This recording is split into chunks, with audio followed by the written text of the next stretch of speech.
నువ్వు అప్పుడు దాకా ఆగలేకపోతే రాజీవ్ గన్నులో బుల్లెట్, ఆ బుల్లెట్లో పవరు, ఆ పవర్లో రేంజ్ కావాలని తహతహలాడితే నిన్ను హయ్యర్ చేసుకున్నా. నువ్వు కూడా కాదు నువ్వేముందు. నమస్కారం అండి, దిస్ ఇస్ #you. అంటే ఈ దరిద్రాన్ని ఎలా చెప్పాలా అని మొదలు పెట్టేది ముందు, జోగి రమేష్ తన కొడుకు మగాడు, దమ్మున్న మగాడు, గన్నున్న మగాడు, పవర్ ఉన్న మగాడు, దాంట్లో బుల్లెట్ కూడా ఉంది. ఇది ఈరోజు ప్రెస్ మీట్ సారాంశం. అంటే జోగి రాజీవ్కి, మన రాజీవ్కి మ్యాటర్ లేదని మేఘన బయటికి మొత్తం ఇన్ఫర్మేషన్ స్ప్రెడ్ చేయడంతో న్యూస్ మీడియా, సోషల్ మీడియా అందరూ విపరీతంగా దాని గురించి, ఒక మహిళ వెనకమాల నుంచోవాలి, అన్యాయంగా ఈ కుటుంబం మోసం చేసింది, అందుకని ఒక మహిళ వెనకమాల నుంచోవాలి, మేఘనాకు మద్దతుగా నుంచోవాలని చెప్పి అందరూ బయటకు వచ్చి వాళ్ళకి తోచిన సహాయం వాళ్ళకున్న మీడియా స్పేస్లో కొంత వేస్తే చెల్లరేరుకునే బ్యాచ్ అని చెప్పి అందరిని అన్నాడు. ఇప్పుడు జోగి రమేష్ అతను చెప్పిన స్టేట్మెంట్ ఏంటంటే, ముందు ఈ ప్రెస్ మీట్కి రాజీవ్ గన్ ఉంది, దాంట్లో బుల్లెట్ ఉంది, దానికి రేంజ్ కూడా ఉంది, దాంట్లో దమ్ము కూడా ఉంది, అదే లేదని మేఘనా చెప్పింది. అదే లేదు నాన్న, ఇక్కడ ఆ విషయం గురించి నువ్వు వచ్చి ప్రస్తావించడం చాలా చెత్తగా ఉంది. సో ఈ గన్నుకి దమ్ము లేని మ్యాటర్ గురించి మొత్తం రాష్ట్రం అంతా చూసేసింది. మహిళా సెషన్ కోర్టు వాళ్ళు ఇతనికి శనివారం రోజు బెయిల్ మంజూరయ్యాక ఆదివారం పడుకుని సోమవారం తెల్లబట్టలు వేసుకుని బయటకు వచ్చి చెప్తున్నాడు, నా వెనకమాల దమ్మున మగోడు జగన్మోహన్ రెడ్డి. అరే మీకు దమ్ము తప్ప ఇంకో టాపిక్ దొరకదా? ఆ జగన్మోహన్ రెడ్డి దమ్ము ఎంత ఉందో, నీకు దమ్ము ఎంత ఉందో, నీ కొడుకు అసలు దమ్ము ఎంత లేదో రాష్ట్రానికి అవసరం లేదు. కావాల్సిందల్లా ఏంటి, నువ్వు మేఘనాన్ని ఎందుకు టార్చర్ పెట్టారు, మీ కుటుంబం ఎందుకు ఆడుకుంది, దీనికి నువ్వు మీడియా పైన ఎంత పడినా కూడా వాళ్ళందరూ ప్రతిరోజు చర్చించడం ఖాయం. సో ఇప్పుడు ఏమంటాడంటే, బలహీన వర్గానికి చెందినవాడిని నేను, చూసారా ఇక్కడ వాడేస్తాడు. సో కుట్రకోణం ఉందంటే దీంట్లో కూడా చంద్రబాబు నాయుడు గారు, లోకేష్ గారు వీళ్ళ వల్లే ఇది జరిగిందంట. అంటే చంద్రబాబు నాయుడు గారు అర్జెంటుగా వెళ్ళి, నాన్న రాజీవ్ నువ్వు అసలు కాపురం చేయకు నాన్న, నువ్వు చేయకుండా ఉంటే మేఘన వచ్చి రచ్చ చేస్తే అప్పుడు జోగి రమేష్ పరువు మొత్తం రోడ్డు మీద కీడ్చేస్తాను ఫోన్ చెప్పారా, ఫ్యాక్స్ పంపించారా, ఏం చేశారా చంద్రబాబు నాయుడు గారు? నాకు అర్థం కాదు. మొదటి రాత్రి కూడా చంద్రబాబు నాయుడు గారి ప్రమేయం ఉంటుందా మీ కుటుంబంలో? దుంపదగా ఏం మాట్లాడుతున్నారు రోజుకి? అర్థం ఉందా వాగే వాగులకి? నారా లోకేష్ దీంట్లో ఇంటర్ఫీర్ అయిపోయాడు, దీంట్లో రెడ్ బుక్ వచ్చేస్తుంది ఇక్కడి నుంచి. ఏంది పైశాచికత్వం? నీ కోడల్ని నిండేసింది రోడ్డు పైన, మొత్తం అందరు చూసేశారు. ఆఖరికి మొత్తం అంటే ఏమి వినకూడదో అన్నీ వినేశారు నీ కొడుకు గురించి. మొత్తం అందరికి అన్నీ తెలుసు, రాజీవ్ అంటే ఏంటో మా అందరికీ తెలుసు. ఇప్పుడు నువ్వు ఎన్ని చెప్పినా కూడా మేము నమ్మం. అక్కడ గన్ లేదని మాకు తెలుసు, దాని పవర్ లేదని మాకు తెలుసు. కానీ ఇన్ని తెలిసిన విషయంలో కుట్రకోణంలో చంద్రబాబు నాయుడు ఉన్నాడంట. ఏమన్నా అర్థం ఉందండి?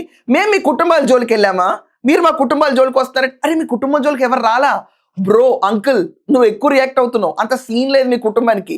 అసలు ఎక్కడో ఇబ్రహీంపట్నంలో మూలబడి ఉండే శకుంతల గురించి మాట్లాడే ఇంట్రెస్ట్ దేశంలో ఎవరికీ లేదు. For that matter most non selling faces మీరందరూ. సో మీకు ఒక విషయం గుర్తుపెట్టుకోవాల్సింది ఏంటంటే, నువ్వు వచ్చి ఏం చెప్పాడు నీ కొడుకు, కుటుంబంలోకి వెళ్ళలేదు కానీ ఒక మనిషిని ఎంత క్షీణింపజేస్తే ఎలా వాగాడు, ఆ ముక్క ఎండ్ అయ్యారు ఇక్కడ. చంద్రబాబు నాయుడు కంటే పెద్ద రోగి ఎవడైనా ఉన్నాడా ఈ రాష్ట్రంలో? చంద్రబాబు నాయుడు కంటే రోగి ఉన్నాడా? శారీరక రోగి, మానసిక రోగి కూడా చంద్రబాబు నాయుడు. దీని తర్వాత పెళ్ళాల్ని మారుస్తావు అని చెప్పి పవన్ కళ్యాణ్ గురించి రెచ్చిపోయి వాగిందెవరు? నీ కారు నోరు కాదా? అది కూడా ఏంటి? పిచ్చి కుక్క ఎవడాడు? పవన్ కళ్యాణ్ అనేవాడు పిచ్చి కుక్క. ఏమయ్యా పవన్ కళ్యాణ్, పెళ్ళాలని మార్చడం కాదు, నువ్వు పెళ్ళాల దాకా వెళ్ళిపోవచ్చు, నువ్వు వాళ్ళకి లేని జబ్బులు అంటగట్టేచ్చు నీ కొడుకు. అయ్యేంటి గన్ను లేని పవర్ లేని రాజీవులు అంటాడు కూడా. ఓడిపోయి కూర్చున్న జగన్మోహన్ రెడ్డి పార్టీకి సంబంధించి నువ్వు కూడా కోడలు వచ్చి బయటకు వచ్చి ఈ విషయాలని చెప్తే మాత్రం సునిశ్చితంగా హర్ట్ అయిపోయాడు పాపం. ప్రెస్ మీట్ పెట్టాడు.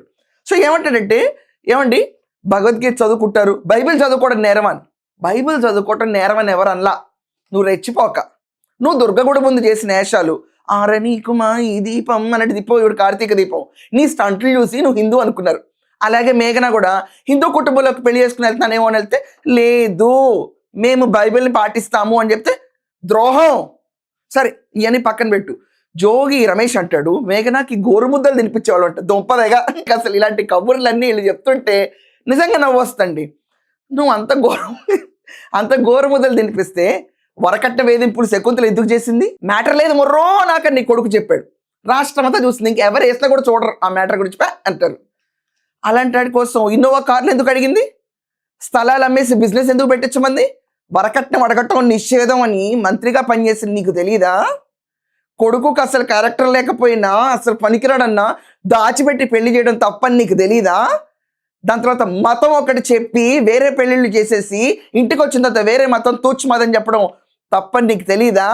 సిగ్గు లేకుండా 11 మంది పైన కేసులు ఎంచుకుని హత్యాయత్నం చేసే అమ్మాయి పైన 3 సార్లు నా అమ్మాయి మొత్తుకుంటుంటే అయినా కూర్చొని గోరుముద్దలు తినిపించావంటే నీ ప్రెస్ మీట్ అంటే ఎలా ఉంటుంది ఒక్కొక్కరికి? చంద్రబాబు నాయుడు నీ పైన భిక్ష పెట్టాడు, ఇది గుర్తుపెట్టుకో. చంద్రబాబు నాయుడు నీకు భిక్ష వేశాడు. జోగి రమేష్, సిగ్గులేదు కాబట్టి ఆ భిక్ష స్వీకరించావు.